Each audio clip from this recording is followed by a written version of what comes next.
जम्मू काश्मीरच्या पहलगाममध्ये दहशतवाद्यांकडून डोंबिवलीतल्या 3 मित्रांची हत्या करण्यात आली आहे। दहशतवाद्यांच्या गोळीबारामध्ये डोंबिवलीतील रहिवासी हेमंत जोशी, संजय लेले, अतुल मोने यांचा मृत्यू झाला।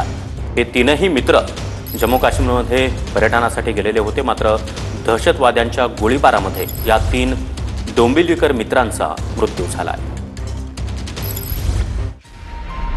पहलगाम मधल्या दहशतवादी हल्ल्यात डोंबिवलीत राहणाऱ्या 3 मित्रांचा मृत्यू झालाय।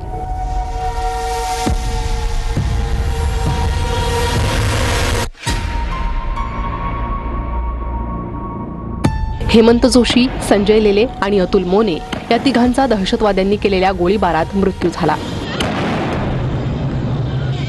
मुलाची 10वीची परीक्षा झाल्यानं हेमंत जोशी कुटुंबासह काश्मीरला गेले होते, पण पहलगाम मध्ये दहशतवाद्यांनी त्यांची कुटुंबासमोरच गोळ्या घालून निर्घृण हत्या केली। हे झालंय तेव्हा मी रात्री 11-11:30ला मी बघत होतो, अरे आपला हेमंत पण गेलाय, तर त्याचं स्टेटस पाहिलं मी। तर स्टेटसमध्ये त्याचे काश्मीरचे फोटो होते, म्हणजे प्लेनची ट्रॅव्हलचं, तिथे पहलगाममध्ये ज्या हॉटेलमध्ये होते तिथे त्यांचा ग्रुप फोटो होता। ते स्टेटसवर पाहिलं आणि ते स्टेटसमध्ये ते लिहिलं होतं की इन पहलगाम।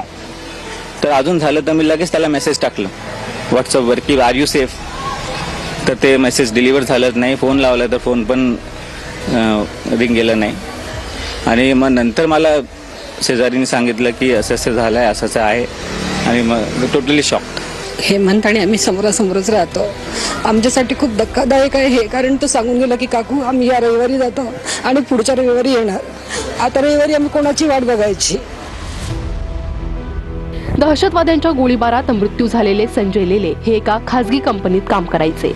कुटुंब आणि आपल्या मित्रांसह त्यांनी काश्मीरचा प्लॅन आखला होता, पण या काश्मीर दौऱ्यातच अतिरेकी हल्ल्यात त्यांचा मृत्यू झाला।